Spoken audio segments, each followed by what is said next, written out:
Let's spike crime की कहानी। दुनिया का सबसे खतरनाक डॉन कौन था? भारत में ये सवाल अक्सर एक ही नाम पर आकर रुकता है, दाऊद इब्राहिम। मुंबई का वो डॉन जिसके नाम से पूरा सिस्टम कांपता था, जिसके कनेक्शंस पॉलिटिक्स से लेकर आतंकवाद तक फैले हुए थे। लेकिन दुनिया के एक दूसरे कोने में एक ऐसा आदमी था जिसके सामने दाऊद इब्राहिम भी सिर्फ एक छोटा मोटा गैंगस्टर लगता था।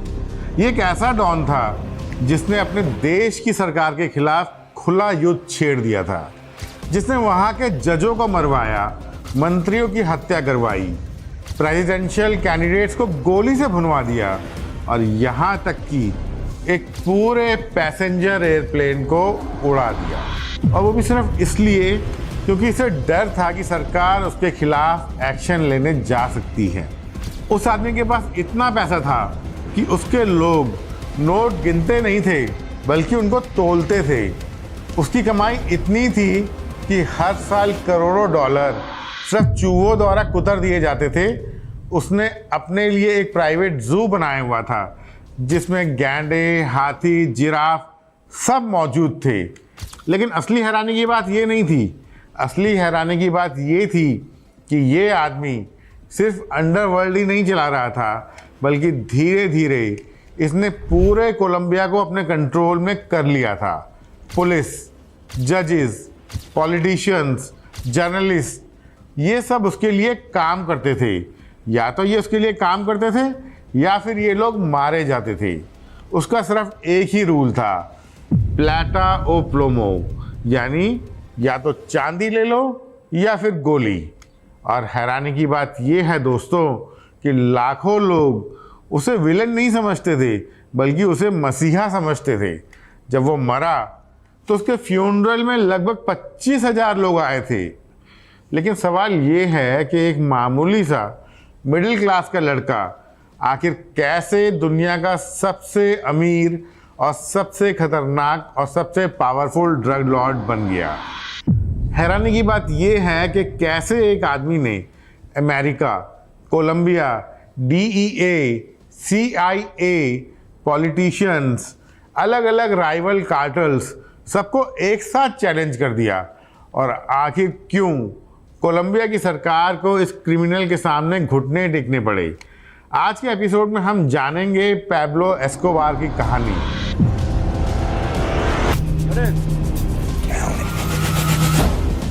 Señores, yo soy Pablo Emilio Escobar Gaviria. कहानी उस आदमी की जिसने क्राइम की दुनिया में एक ऐसा अंपायर बनाया जो किसी फिल्मी कहानी से कम नहीं था। 2 दिसंबर 1993 का दिन, जगह थी कोलंबिया का शहर मेडिलिन। टाइम लगभग दोपहर का था। कोलंबिया पुलिस की कई गाड़ियां तेजी से एक मिडिल क्लास इलाके की तरफ बढ़ रही थी। ऊपर हेलीकॉप्टर मंडरा रहे थे, नीचे पूरी गलियां ब्लॉक हो चुकी थी क्योंकि पुलिस को खबर मिली थी कि दुनिया का सबसे बड़ा ड्रग लॉर्ड आखिरकार लोकेट हो चुका है। और वो एक ऐसा आदमी था जिसे पकड़ने के लिए पिछले कई महीनों से अमेरिका की DEA, Colombian special forces, intelligence agencies और कई राइवल कार्टल लगे हुए थे। उस दिन उस छोटी सी बिल्डिंग के अंदर पैब्लो एस्कोबार मौजूद था। जैसे ही उसे भनक लगी कि पुलिस वहां पहुंच चुकी है तो वो अपने बॉडीगार्ड के साथ पीछे की तरफ भागा। दोनों तेजी से सीढ़ियां चढ़ते हुए रूफटॉप पर पहुंचे। नीचे से गोलियों की आवाजें आ रही थी।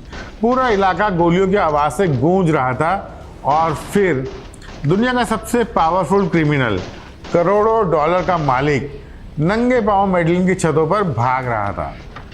वो आदमी जिसने कोलंबिया के प्रेसिडेंट को चैलेंज किया था, जिसने जजेस को मरवाया था, जिसने पूरे कोलंबिया को डर में जीने में मजबूर किया था, आज खुद अपनी जान बचाने के लिए भाग रहा था। पुलिस लगातार उसके पीछे थी। अचानक पैब्लो पीछे मुड़ा और उसने फायरिंग शुरू कर दी। जवाब में पुलिस ने भी गोलियां बरसानी शुरू कर दी। कुछ ही सेकंड में कई गोलियां पैब्लो के शरीर में घुस चुकी थी। और फिर मेडलिन की एक रूफटॉप पर दुनिया के सबसे बड़े कोकीन किंग का अंत हो गया। लेकिन दोस्तों, सवाल ये है कि आखिर एक मामूली लड़का इस लेवल तक पहुंचा कैसे? कैसे उसने एक एम्पायर बनाया कि अमेरिका तक उससे डरने लगा, कैसे उसने अपने देश की सरकार को घुटनों पर ला दिया और कैसे एक क्रिमिनल लाखों गरीब लोगों के लिए रॉबिन हुड बन गया। जानेंगे सब कुछ डिटेल में। इस वीडियो को अंत तक जरूर देखिए क्योंकि ये वीडियो बहुत ही इंटरेस्टिंग होने वाला है। इस कहानी की शुरुआत हुई 1949 में कोलंबिया के एक छोटे से शहर रियो निगेरो से, जहां पैदा हुआ एक ऐसा लड़का जो आगे चलकर दुनिया का सबसे खतरनाक डॉन बन गया। पैब्लो के पिता एक छोटे मोटे किसान थे, जबकि उसकी माँ एक स्कूल टीचर थी। उसका परिवार एक मिडिल क्लास परिवार था और उसके घर में कुल 7 बच्चे थे। कुछ टाइम बाद उसका परिवार मेडलिन नाम की जगह में शिफ्ट हो गया और यहीं से शुरू हुई पैब्लो की असली कहानी। बचपन में पैब्लो बाकी बच्चों की तरह नहीं था। वो पढ़ाई में एवरेज था, लेकिन एक चीज उसमें शुरू से ही अलग थी, पावर और पैसे को लेकर उसका ऑब्सेशन। उसे जल्दी ही समझ में आ गया था कि दुनिया में इज्जत अच्छाई से नहीं मिलती बल्कि ताकत और पैसे से मिलती है। कहते हैं कि छोटी उम्र से ही पैब्लो एस्कोबार ने छोटे मोटे स्कैम करने शुरू कर दिए थे, जैसे फेक लॉटरी टिकट्स को बेचना और चोरी करना। वो इलीगल सिगरेट्स और नकली सामान की स्मगलिंग करता था। ऐसा कहते हैं कि वो कब्रिस्तान के ग्रेव स्टोन भी चुरा लिया करता था और उन पर लिखे हुए नाम को मिटाकर उन्हें दोबारा बेच देता था। मेडलिन की गलियों में पैब्लो धीरे धीरे एक ऐसे लड़के के रूप में जाना जाने लगा था जो पैसे के लिए किसी भी हद तक जा सकता था। और सबसे खतरनाक बात ये थी कि उसे किसी भी चीज़ से बिल्कुल डर नहीं लगता था। कहते हैं एक बार उसका झगड़ा एक लोकल लड़के से हुआ। इस लड़ाई में पैब्लो हार गया, लेकिन कुछ दिन बाद वो वापस आया और इस बार उसके हाथ में एक गन थी और बिना कुछ सोचे उसने उस लड़के के पैर में गोली मार दी। ये उन शुरुआती किस्सों में से एक था जिसने मेडलिन के लोगों को ये एहसास करवाना शुरू कर दिया था कि ये लड़का सिर्फ एक क्रिमिनल नहीं बनेगा बल्कि बहुत खतरनाक क्रिमिनल बनेगा। धीरे धीरे ये छोटे छोटे क्राइम्स बड़े होते गए। मेडलिन उस समय वैसे भी क्राइम और स्मगलिंग का सेंटर बन चुका था और पैब्लो ने बहुत जल्दी समझ लिया था कि अगर इस दुनिया में उसे ऊपर उठना है तो सिर्फ पैसा ही काफ़ी नहीं है, लोगों के दिल में डर पैदा करना भी बहुत ज़रूरी है। शुरुआत में तो वो लोकल स्मगलर्स के लिए काम करता था, लेकिन जल्दी ही उसने अपना खुद का नेटवर्क बनाना शुरू कर दिया। Kidnapping, extortion, black marketing deals, हर इलीगल काम में उसका नाम आने लग गया था। और इसी दौरान मेडलिन के अंडरवर्ल्ड में एक बात फैलने लगी थी, प्लाटा ओ प्लोमो, यानी या तो पैसे ले लो या फिर गोली। कहते हैं पैब्लो पुलिस ऑफिसर्स को यही 2 ऑप्शन देता था, या तो रिश्वत लेकर उसका रास्ता साफ कर दो या फिर मरने को तैयार रहो। कई ऑफिसर्स जिन्होंने उसके खिलाफ जाने की कोशिश की वो रहस्यमय तरीके से गायब होने लगे, कोर्ट में गवाह मुकरने लगे और धीरे धीरे पैब्लो का नाम मेडलिन में डर का दूसरा नाम बनता गया। लेकिन दोस्तों, ये सब तो एक सिर्फ शुरुआत थी, क्योंकि 1970 में पैब्लो की ज़िंदगी में वो चीज़ आई जिसने उसे सिर्फ कोलंबिया का ही नहीं बल्कि पूरी दुनिया का सबसे बड़ा क्रिमिनल बना दिया। और ये चीज़ थी कोकीन। उस समय अमेरिका में कोकीन की डिमांड बहुत तेज़ी से बढ़ रही थी। अमीर लोगों की पार्टीज़, हॉलीवुड, डिस्को क्लब्स, हर जगह कोकीन का क्रेज़ तेज़ी से बढ़ रहा था, लेकिन सप्लाई लिमिटेड थी। और पैब्लो ने इसी मौके को पहचान लिया। उसने पेरू और बोलिविया से कोकीन लाकर कोलंबिया में उनकी प्रोसेसिंग शुरू कर दी और उसके बाद छोटे एयरक्राफ्ट और स्मगलिंग रूट्स के जरिए ये ड्रग्स उसने अमेरिका भेजनी शुरू कर दी। इन प्लेन्स के पायलट अपने प्लेन्स को काफ़ी नीचे उड़ाया करते थे ताकि वो अमेरिकन रडार्स की पकड़ में ना आए। कई बार तो ये पैकेजेस हवा से भी गिराए जाते थे और नीचे पैब्लो के लोग इन्हें इकट्ठा कर लिया करते थे। शुरुआत में ये एक छोटा बिजनेस था, लेकिन प्रॉफिट इतने बड़े थे कि पैब्लो को समझ में आ गया कि यही उसकी किस्मत खुलने का रास्ता है। और कुछ ही सालों में उसने मेडलिन कार्टेल की नींव रख दी, एक ऐसा कार्टेल जो आगे चलकर दुनिया के लगभग 80% कोकीन के ट्रेड को कंट्रोल करने वाला था। शुरुआत में तो पैब्लो एस्कोबार खुद भी कई बार इन स्मगलिंग ऑपरेशंस को देखता था, क्योंकि उस समय ये पूरा बिजनेस उसके भरोसे पर चलता था और पैब्लो किसी पर आसानी से भरोसा नहीं करता था। कहते हैं कि अगर किसी ने उसका पैसा दबाने की कोशिश की या माल गायब किया तो उसका अंजाम बहुत खतरनाक होता था। धीरे धीरे मेडलिन में पैब्लो का डर इतना बढ़ने लगा कि लोग उसका नाम सुनते ही चुप हो जाते थे। दोस्तों, धीरे धीरे पैब्लो ने अपने आप को बाकी क्रिमिनल्स की लीग से अलग करना शुरू कर दिया। वो सिर्फ एक स्मगलर्स की तरह नहीं सोचता था, वो एक सुलझे हुए बिजनेसमैन की तरह सोचने लग गया था और यही चीज उसे बाकी गैंगस्टर्स से अलग भी बनाती थी। जहां बाकी क्रिमिनल्स छोटे डील्स में ही उलझे रहते थे, वहीं पैब्लो एक पूरा सिस्टम बना रहा था। स्मगलिंग के रूट्स, इस काम में इस्तेमाल होने वाले पायलट्स का दस्ता, warehouses, labs, corrupt police officers की फौज, करप्ट नेताओं को अपने साथ मिलाना, सब कुछ उसके नेटवर्क का हिस्सा बनता जा रहा था। कुछ ही सालों में कोलंबिया से अमेरिका तक कोकीन पहुंचाने के लिए उसके पास एक ऐसा अंडरग्राउंड सप्लाई चेन तैयार हो चुका था जिसे भेदना बिल्कुल नामुमकिन था। उसने कैरेबियन आइलैंड्स में अपने प्लेन्स को ऑपरेट करने के लिए सीक्रेट लैंडिंग स्ट्रिप्स बनाई, घने जंगल में कोकीन प्रोसेसिंग करने वाली लैब्स बनवाई और मियामी में अपनी ड्रग्स पहुंचाने लगा। मियामी अब मेडलिन कार्टेल का सबसे बड़ा ठिकाना बनता जा रहा था। कहते हैं उस दौर में पैब्लो इतना पैसा कमाने लग गया था कि उसके कार्टेल के लोग कैश गिनते नहीं थे बल्कि उसे तोलते थे।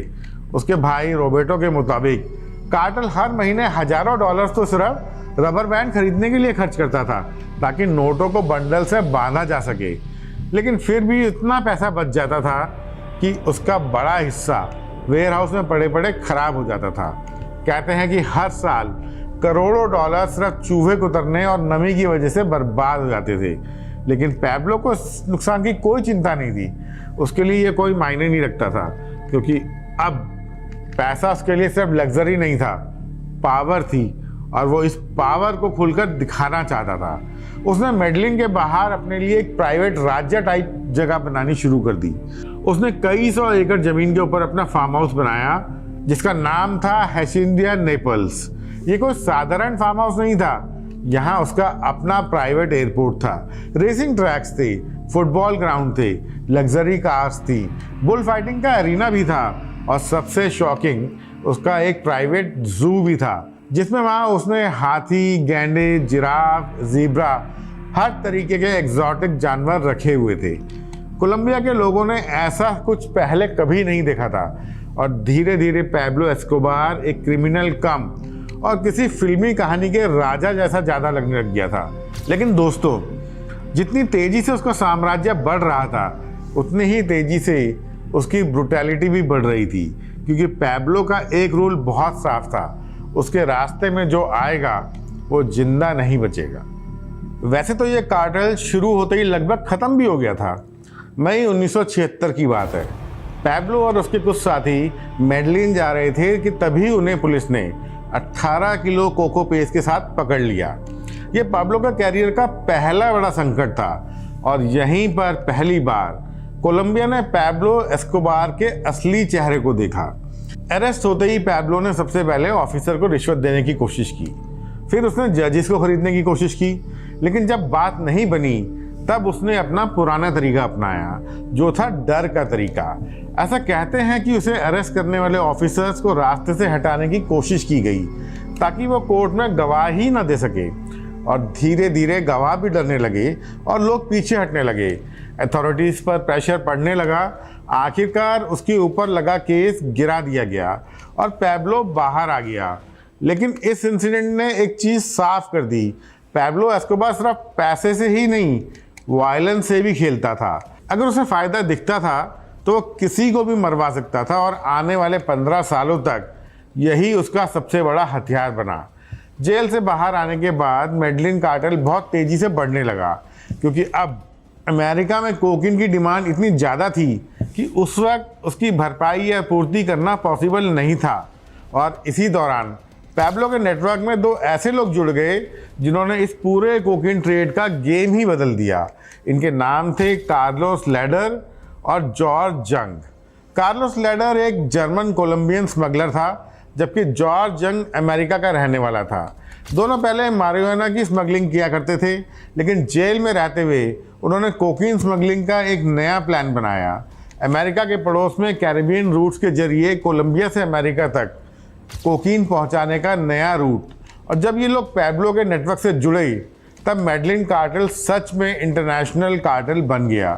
फ्लोरिडा, खासकर मियामी, अब कार्टेल का सबसे बड़ा एंट्री पॉइंट बन चुका था और कोकीन का वो सफ़र जो आगे चलकर अमेरिका और कोलंबिया दोनों देशों की कहानी बदलने वाला था, अब पूरी रफ्तार पकड़ चुका था। अब पैब्लो एस्कोबार का कोकीन का साम्राज्य कोलंबिया की सीमा से बाहर निकल चुका था, लेकिन पैब्लो जानता था कि अगर अमेरिका तक लगातार ड्रग्स पहुंचानी है तो उसे सिर्फ क्रिमिनल्स नहीं बल्कि लॉजिस्टिक्स एक्सपर्ट चाहिए, ऐसे लोग जो कोकीन को हजारों किलोमीटर दूर अमेरिका तक बिना पकड़े पहुंचा सके। और इसीलिए उसने कार्लोस लैडर को अपने साथ जोड़ा। कार्लोस लैडर एक बेहद खतरनाक स्मगलर था। इसी तरह उसने जॉर्ज जंग को भी अपना साथी बनाया। जॉर्ज जंग अमेरिका का एक ड्रग ट्रैफिकर था। शुरुआत में पैब्लो इन दोनों को अपने बिजनेस को एक्सपैंड करने के लिए इस्तेमाल करता था, लेकिन जल्द ही कार्लोस लैडर ने एक ऐसा आइडिया दिया जिसने कोकीन स्मगलिंग का पूरा गेम ही बदल दिया। 1978 में उसने बहामास के पास एक छोटा सा आइलैंड खरीदना शुरू किया जिसका नाम था नॉर्मन केज आइलैंड। देखने में ये कैरेबियन का एक शांत सा आइलैंड था, लेकिन कुछ ही महीनों में कार्लोस ने इसे मेडलिन कार्टेल के प्राइवेट कोकीन एयरपोर्ट में बदल दिया। कहते हैं कि आइलैंड के कई लोकल लैंड ओनर्स को डराकर उनकी ज़मीनें छीनी गई, कुछ लोगों की हत्या तक कर दी गई। इस प्रोजेक्ट के अंदर कार्लोस इस तरीके से पागल हो चुका था कि उसने धीरे धीरे जॉर्ज जंग को भी इस ऑपरेशन से बाहर कर दिया और नॉर्मन केई पर पूरे तरीके से उसका खुद का राज चलता था। उसने वहाँ मिलियंस ऑफ डॉलर्स खर्च करके प्राइवेट रनवे बनवाया जहाँ उसके प्लेन उतर सकते थे। कोकीन स्टोर करने के लिए वेयरहाउस बनाए। उसने वहाँ आर्म गार्ड्स तैनात किए और फिर कोलंबिया से कोकीन से भरे हुए एयरक्राफ्ट वहाँ उतरने लगे। उसके बाद इन ड्रग्स को छोटे छोटे प्लेन्स में रीलोड किया जाता था जो आसानी से अमेरिकन रेडार से बचते हुए फ्लोरिडा और मियामी तक पहुँच जाते थे। उस समय नॉर्मन केज मेडलिन कार्टेल का सबसे बड़ा ट्रांजिट हब बन चुका था। कहते हैं कि पीक पीरियड में यहाँ हर दिन सैकड़ों किलो कोकीन पहुँचती थी और यही ऑपरेशन पैब्लो एस्कोबार और उसके साथियों को बिलियनियर बना रहा था। एस्कोबार इतना अमीर हो चुका था कि उसने एक बार कोलंबिया का पूरा नेशनल डेट चुकाने तक की बात कह दी थी। ऐसा उसने इसलिए कहा था कि कोलंबिया की सरकार उसके क्राइम्स को नज़रअंदाज कर दे। लेकिन दोस्तों, पैब्लो का नेटवर्क सिर्फ यहीं नहीं रुका। उसी दौर में उसके साथ एक और नाम जुड़ा, बैरी सील। अमेरिका का एक पायलट था जो पहले मैरिजुआना स्मगलिंग किया करता था, लेकिन उसने भी जल्द समझ लिया कि असली पैसा कोकीन में है। बैरी सील के पास प्लेन्स थे, पायलट्स थे, रूट्स थे और सबसे इम्पॉर्टेंट बात, अमेरिकन एयर स्पेस के लूपहोल्स की पूरी जानकारी थी। उसके छोटे एयरक्राफ्ट गल्फ ऑफ मैक्सिको के ऊपर बेहद नीची उड़ान उड़ते थे ताकि वो रडार की पकड़ में ना आ सके। फिर वो प्लेन लुइसियाना के ग्रामीण इलाकों के ऊपर पहुंचकर कोकीन के पैकेजेस नीचे गिरा देते थे। नीचे पैब्लो के लोग इन्हें कलेक्ट करते थे और फिर पूरा माल फ्लोरिडा और ईस्ट कोस्ट के डिस्ट्रीब्यूशन नेटवर्क में भेज दिया जाता था। दोस्तों, यही आदमी आगे चलकर पैब्लो के लिए खतरा भी बन गया। 1983 की बात है। अमेरिका की DEA ने बैरी सील को गिरफ्तार कर लिया और कुछ ही टाइम बाद वो US गवर्नमेंट के लिए इंफॉर्मेंट भी बन गया। उसने पैब्लो एस्कोबार और मेडलिन कार्टेल के ऑपरेशन की डिटेल इंफॉर्मेशन अमेरिकन एजेंसीज को देनी शुरू कर दी।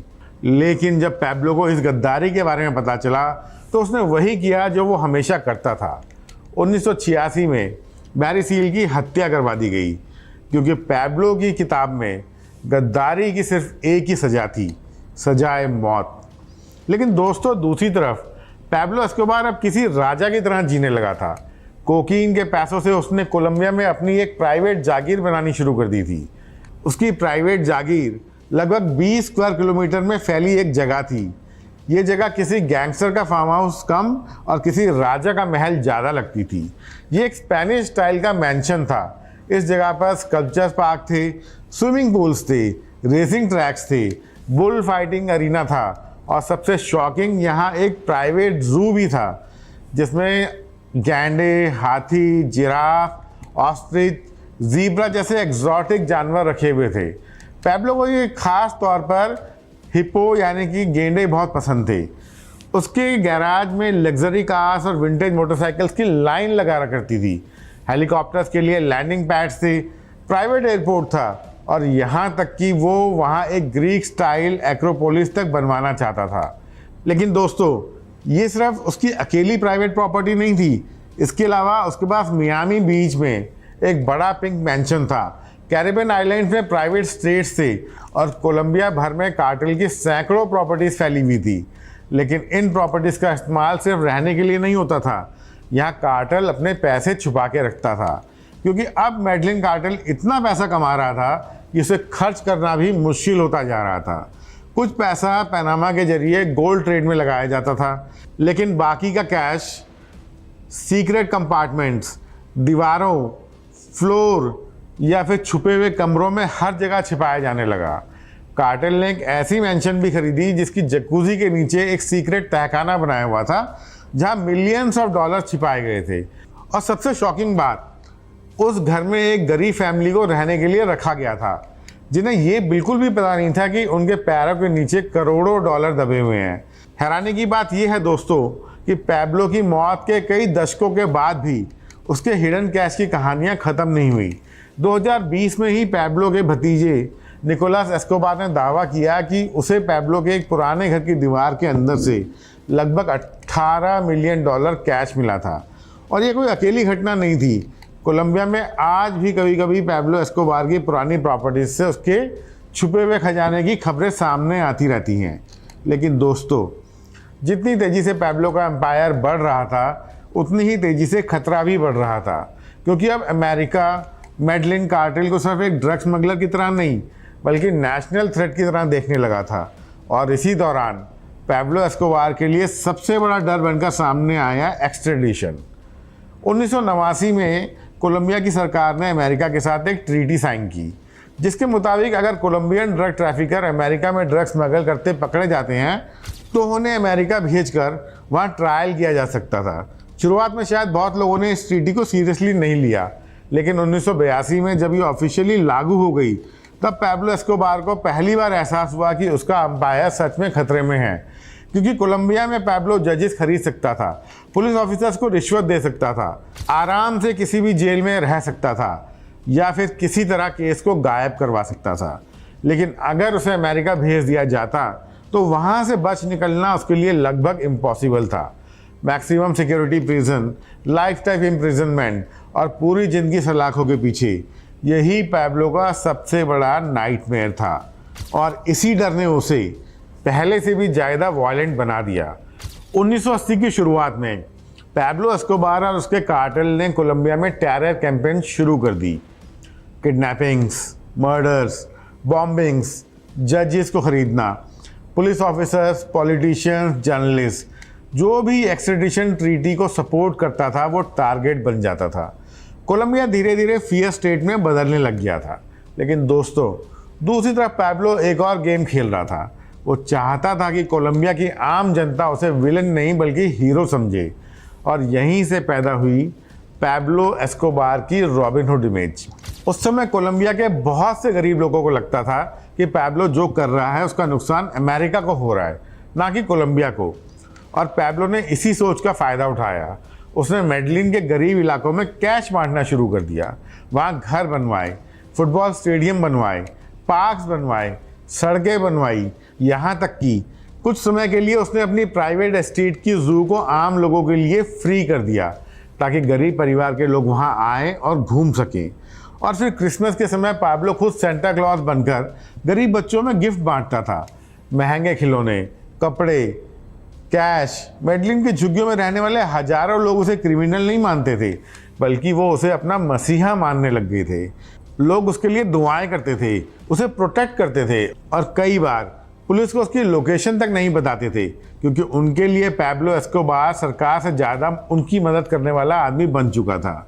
लेकिन दोस्तों, ये सिर्फ एक इमेज का हिस्सा था, क्योंकि उसी आदमी के हाथ हजारों लोगों के खून से भी रंगे हुए थे। दोस्तों, अब पैब्लो एस्कोबार किसी अंडरवर्ल्ड के डॉन की तरह बनकर नहीं रहना चाहता था। उसके पास पैसा था, पावर थी, लोगों का सपोर्ट था और अब वो लेजिटिमेसी चाहता था। वो चाहता था कि लोग उसे सिर्फ ड्रग लॉर्ड नहीं बल्कि एक नेता कहें। और इसी सोच के साथ 1982 में पैब्लो ने एक ऐसा फैसला लिया जिसने पूरे कोलंबिया को शॉक कर दिया। उसने पॉलिटिक्स में एंट्री लेने का फैसला किया। पैब्लो एस्कोबार लिबरल पार्टी से जुड़ गया और चुनाव लड़ने लगा। लेकिन दोस्तों, ये कोई नॉर्मल पॉलिटिकल कैंपेन नहीं था। पैब्लो का पूरा कैंपेन एक ही मुद्दे के आसपास घूम रहा था, एक्सट्रेडिशन ट्रीटी। वो खुलेआम स्पीचेस में कहता था कि कोलंबिया की सरकार अमेरिका के सामने झुक गई है, कि कोलंबियन नागरिकों को अमेरिका भेजना हमारे देश की सोवरेनिटी बेचना जैसा है। गरीब इलाकों में रहने वाले हजारों लोग जो पहले से पैब्लो को रॉबिनहुड मानते थे, अब उसे जनता की आवाज़ समझने लगे थे। लेकिन दूसरी तरफ कोलंबिया का पॉलिटिकल एस्टेब्लिशमेंट समझ चुका था कि ये आदमी सिर्फ पॉलिटिक्स में नहीं आया, बल्कि ये तो सिस्टम को अंदर से घुसकर उसे कंट्रोल करना चाहता है। पैब्लो के कैंपेन के दौरान उसके कई विरोधी खुलकर सामने आए, लेकिन उनमें से कोई भी ज़्यादा समय तक जिंदा नहीं रहा। मेडलिन में एक पब्लिक डिबेट के दौरान एक आदमी ने खुलेआम पैब्लो पर आरोप लगाया कि वो पॉलिटिक्स में सिर्फ क्राइम छिपाने के लिए आया है। डिबेट ख़त्म हो गई और कुछ ही टाइम बाद उस आदमी को मेडलिन पुलिस ने उठा लिया। कहते हैं पुलिस के अंदर कार्टेल के लोग थे। बाद में उस आदमी को पैब्लो के गनमैन के हवाले कर दिया गया और कुछ ही दिनों बाद उसकी लाश मेडलिन की सड़कों पर मिली, गोलियों से छलनी लाश। ये पैब्लो का साफ मैसेज था कि जो भी उसके खिलाफ बोलेगा उसे बोलने की कीमत अदा करनी पड़ेगी, और वो कीमत होगी उसकी मौत। और दोस्तों, डर और पैसा और गरीबों के सपोर्ट के दम पर पैब्लो चुनाव जीत गया। मार्च 1982 में वो कोलंबिया की चैम्बर ऑफ रिप्रेजेंटेटिव यानी कि कोलंबिया की पार्लियामेंट तक पहुंच गया। अब सोचिए, एक कोकीन स्मगलर खुलेआम पार्लियामेंट के अंदर बैठा था। पैब्लो के लिए ये जीत बहुत बड़ी थी, क्योंकि अब उसे लगता था कि वो सिस्टम के अंदर घुस चुका है और अब उसे एक्सट्रेडिशन ट्रीटी को अंदर से रोकना होगा। लेकिन यही उसकी सबसे बड़ी गलती भी साबित हुई, क्योंकि पॉलिटिक्स में आने के बाद पहली बार कोलंबिया की पावरफुल कंजर्वेटिव एस्टैब्लिशमेंट ने उसे सीरियसली लेना शुरू कर दिया। पहले पैब्लो सिर्फ कई ड्रग ट्रैफिकर्स में से एक था, लेकिन अब वो नेशनल पॉलिटिक्स को चैलेंज कर रहा था। और कोलंबिया के नए राष्ट्रपति बेलिज़ारियो बेटनकूर ये हर हाल में रोकना चाहते थे। 1983 में पैब्लो के खिलाफ एक ऑर्गेनाइज कैंपेन शुरू हुई। रॉड्रिगो लारा बोनिला को जस्टिस मिनिस्टर बनाया गया और उन्होंने सीधा ड्रग कार्टेल्स पर हमला शुरू कर दिया। मीडिया भी अब पैब्लो के पीछे पड़ चुका था। कोलंबिया के अखबारों में उसके पुराने क्राइम्स, उसकी 1976 वाली अरेस्ट, जजेस को रिश्वत देने की कोशिश, विटनेसेस को डराना, सब कुछ सामने आने लगा। खासकर एल स्पेक्टेटर न्यूज़पेपर ने पैब्लो पर डिटेल स्टोरी छापनी शुरू कर दी और पहली बार पैब्लो एस्कोबार पूरे देश के सामने कोकिंग किंग के रूप में एक्सपोज होने लगा। पैब्लो का रिएक्शन वही था जो हमेशा होता था, डर दिखाना। उसने उस न्यूज़पेपर के एडिटर को मरवाने की सोच ली। कार्टेल के लोगों को आदेश दिए गए कि न्यूज़पेपर की जितनी कॉपीज मिलें उसे खरीद लो, ताकि लोग उसे पढ़ ही ना सकें। लेकिन तब तक बहुत देर हो चुकी थी। हर दिन पैब्लो से जुड़ी नई कहानियां बाहर आने लगी। उसकी पर्सनल लाइफ भी हेडलाइन बनने लगी। मीडिया रिपोर्ट्स में सामने आया कि पैब्लो का अफेयर एक फेमस टीवी प्रेजेंटर वर्जीनिया वेलिजो के साथ चल रहा है। ये वही जर्नलिस्ट थी जिसने पैब्लो का पहला हाई प्रोफाइल इंटरव्यू लिया था। ये खबर बाहर आते ही पैब्लो की प्राइवेट जिंदगी में भी तूफान आ गया। उसकी पत्नी मारिया ने उसे घर से निकाल दिया, डिवोर्स तक की धमकी दे डाली। हालांकि बाद में काफ़ी मनाने के बाद मामला शांत हुआ, लेकिन पैब्लो और वर्जीनिया का अफेयर कई सालों तक चलता रहा। अब पैब्लो चारों तरफ से प्रेशर में था। मीडिया, गवर्नमेंट, अमेरिका, अपोजिशन, सबकी नज़र उस पर थी। और फिर लेट 1983 में मेडलिन के एक जज ने पैब्लो की 1976 वाली पुरानी फाइल दोबारा खोल दी। अमेरिका ने उसका वीज़ा कैंसिल कर दिया। कोलंबियन कांग्रेस ने उसकी पार्लियामेंट्री इम्यूनिटी ख़त्म करने के पक्ष में वोट कर दिया। और पैब्लो को पहली बार एहसास हुआ कि पॉलिटिक्स में आकर उसने खुद को बचाया नहीं, बल्कि पूरी दुनिया के सामने एक्सपोज कर दिया। आखिर 20 जनवरी 1984 को पैब्लो एस्कोबार ने पार्लियामेंट से इस्तीफ़ा दे दिया। लेकिन दोस्तों, अब सरकार और पैब्लो एस्कोबार के बीच एक सीधी जंग शुरू हो चुकी थी। पार्लियामेंट से इस्तीफ़ा देने के बाद पैब्लो एस्कोबार अब एक घायल शेर की तरह था।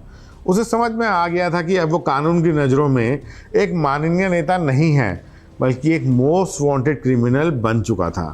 और यहीं से शुरू हुआ कोलंबिया के इतिहास का वो काला चैप्टर जिसे नार्को टेररिज्म कहा जाता है। राजनीति से बाहर निकाले जाने का बदला पाब्लो ने बहुत ही भयानक तरीके से लिया। 30 अप्रैल 1984 को पाब्लो के शूटर्स ने जस्टिस मिनिस्टर रोड्रिगो लारा बोनिला की कार को गोलियों से भून डाला। ये सिर्फ एक कत्ल नहीं था, ये कोलंबियाई सरकार को पाब्लो की तरफ से खुली चुनौती थी। इसके बाद पाब्लो ने वो रास्ता चुना जो किसी भी अपराधी ने पहले कभी नहीं चुना था, अपने ही देश के खिलाफ युद्ध। कहते हैं कि उस दौर में पाब्लो की सनक इस कदर बढ़ गई थी कि उसने कोलंबिया की पुलिस पर इनाम रख दिया। मेडलिन की गलियों में एक पोस्टर लगा दिया गया, एक पुलिस वाले को मारने पर $2000 का इनाम।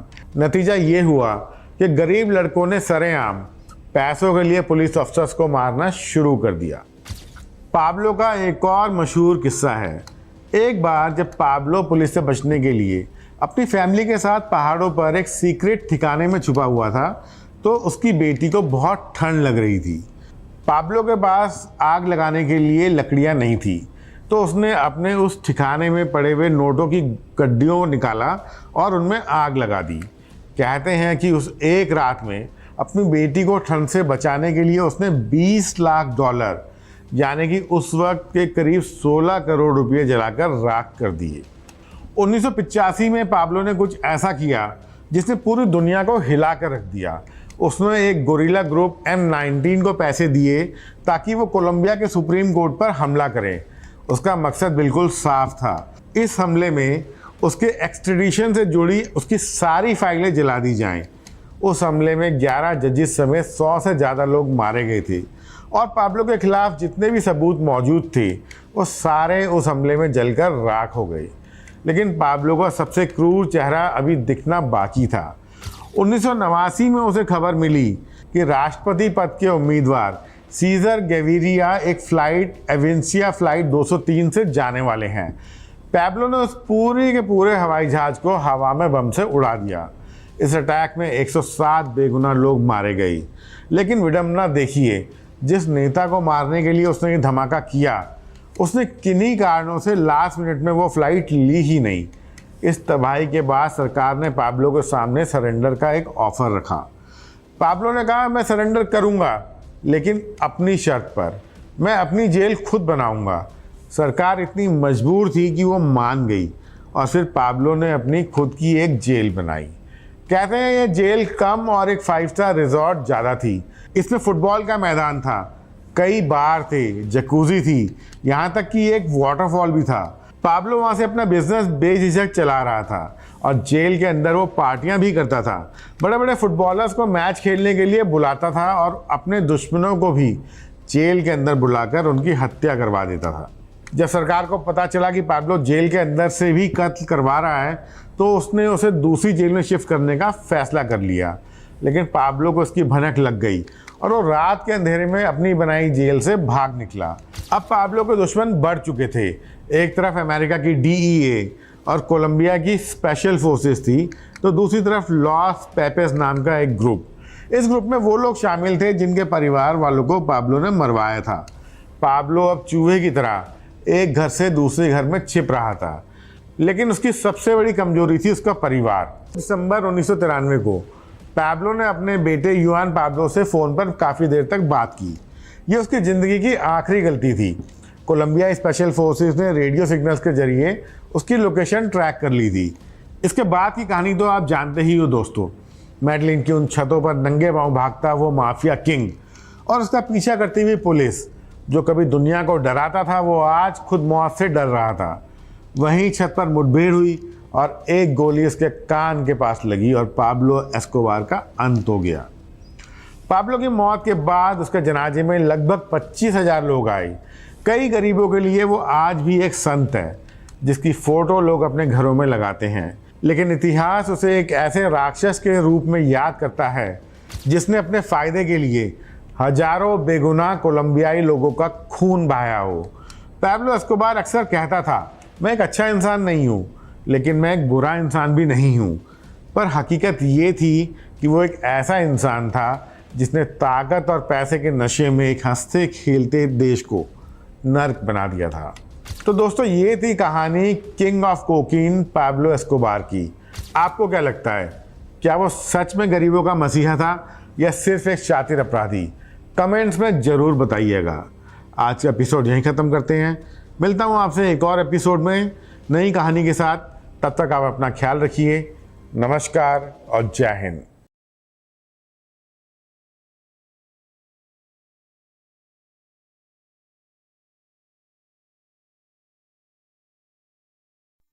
आप सुन रहे थे let's mic more than radio. Follow कीजिए हमें हमारे सोशल मीडिया प्लेटफॉर्म्स पर। Marketing strategies, corporate stories, brand building ideas, marketing case studies और इनोवेशन एक अलग पर्सपेक्टिव से जो आपने कभी नहीं सुना होगा।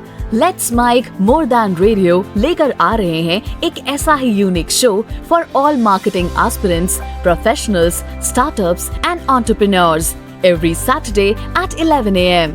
The Marketing Show with Dr. Shekhar Trivedi, streaming exclusively on Let's Mic app and YouTube channel. इसे रेडियो पे सुनने के लिए डाउनलोड करें Let's Mic app और विजिट www.letsmic.com।